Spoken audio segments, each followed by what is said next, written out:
Hi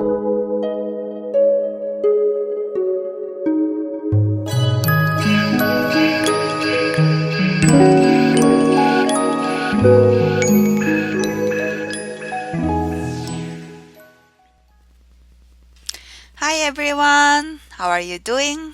Is everything going well? Today's book is called Zone Press Park by Meien Meien is also known as Wang Mingwan. He was born in Taiwan, but he became professional player in Japan.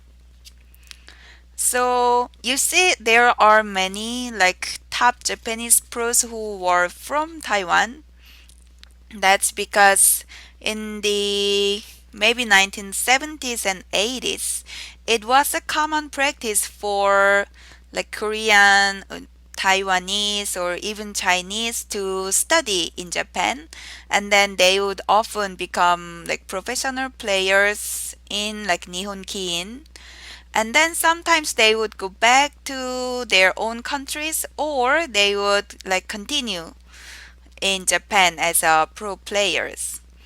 But these days, Japan is not the strongest country. We could say that. And then, like now, Korean players or Chinese players, Taiwanese players, they all study in their own countries. But anyway, so Wang Ming 199, he is one of the top players in Japan in 1990s mostly. Lately, I haven't seen his name. I think someone told me that he went back to Taiwan, but I don't know what happened. Maybe he's still playing in Japan.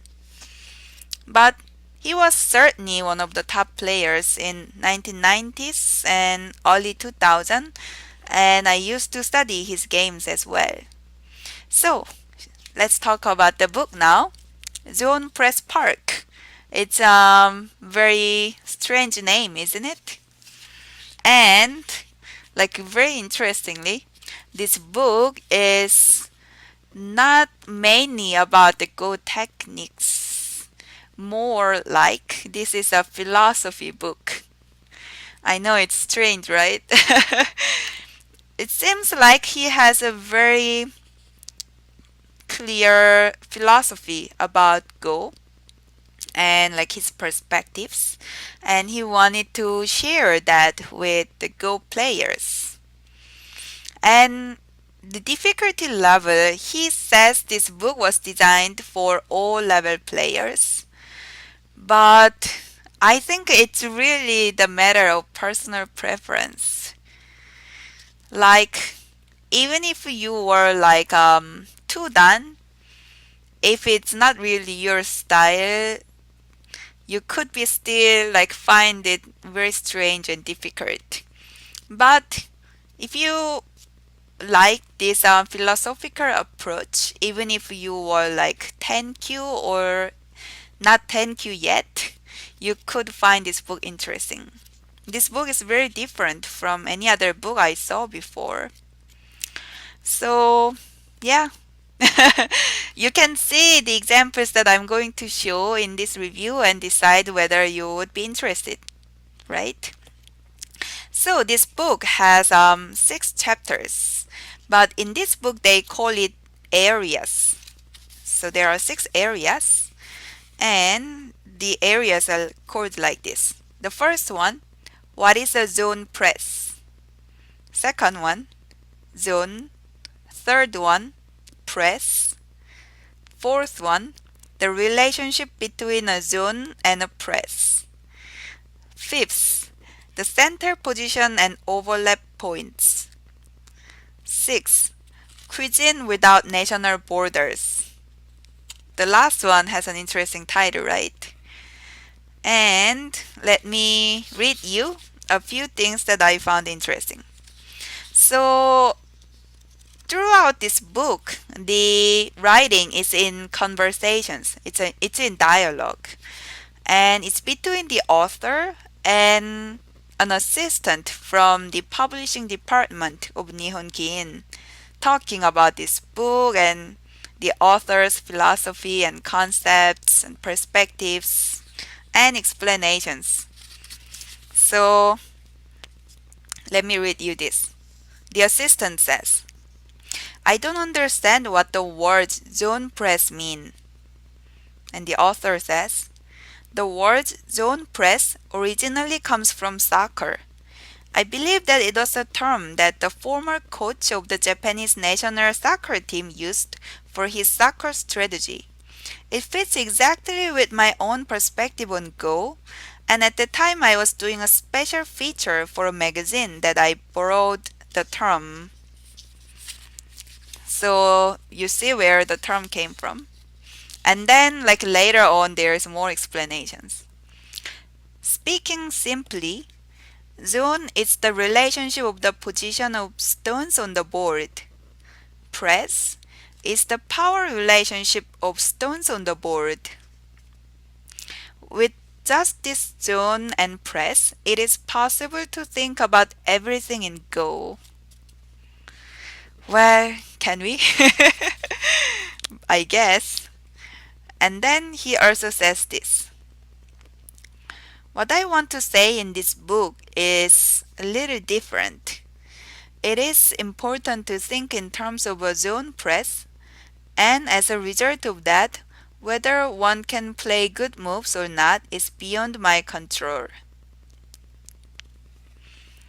And then, yeah, he goes on talking about that. So that's the beginning of the book. And I also found this the sixth area title interesting, which is Cuisine Without National Borders. And then I noticed that this is where it came from. So in the beginning of the chapter, they talk about the food they were going to eat. They are at a restaurant. And then he says this.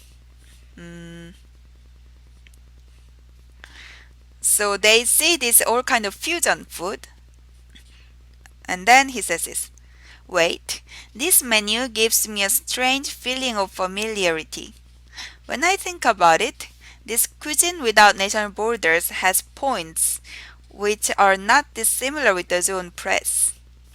If national border lines are illusions, territory is also an illusion. In a cuisine without national borders, delicious taste is the only standard that is established, so one can think of it as a cuisine that has crossed the boundary of genres. For the zone press, the zone is the only standard, so accordingly, it is possible to see Go from a new vantage point. So I guess that's where the title came from. And before you are more confused, let me give you some more specific example. So this is beginning of chapter 4, the relationship between a zone and a press. Oh, and then like each chapter starts with an interesting conversation, like non-related. And then let me give you the beginning of the chapter 4. The author says, are we having any food today? The assistant, maybe Italian cuisine? But the author, but I've never eaten anything but French cuisine. The assistant, the Nihonkin doesn't have that kind of budget. The author, if you're going to be cheap about it, next time we'll have the lunch special somewhere. So, yeah, and then they start talking about the book. Anyway, so this is the fourth chapter, and then he talks a little more about zone and press. So let me give you this. He says, a zone is created, a press is conducted, the next zone is created, another press is conducted, are the kind of conditions that prevail. And he gives this game as an example. So this is an actual game, but he doesn't give the names of players. And then there are like numbered sequences until this point, and it says this. Through 19, this is 19. Black develops a large zone. If it's asked why black played here, the answer is that this way takes care of both the right side and the upper side, amassing the zone to its greatest degree. That was the thought when it was played. When a move like Black 19 is played on a large scale, should the area turn into territory is it would be too big. So the opponent has to invade. In short, an immediate first wave press is guaranteed. Very ominous, huh? So the first wave press begins with white coming inside, like that. And then black approaches over here, and then white jumps out, black follows, and white exchanges these two, and then try to make some eye shape. And of course black wouldn't let white, so come over here. White peeps around here and then jumps out, and black cuts this one stone. And then it says this. At this point, unless it is played out, the result cannot be known. Generally speaking, white wedged into black's territorial framework on the right side, but that doesn't mean that things are settled yet. And then also he says this. Since the resulting framework on the upper side is so large, white will need to invade over here. And from here on, the second wave of press begins.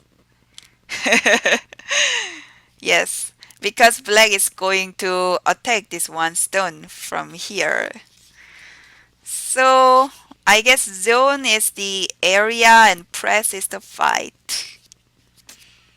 Anyway, if you want to know more about zone and press, I would recommend that you get this book. Can to tell you all about it. So anyway, that was all I prepared for today's review. I hope that was fun, and thank you for watching. Bye bye.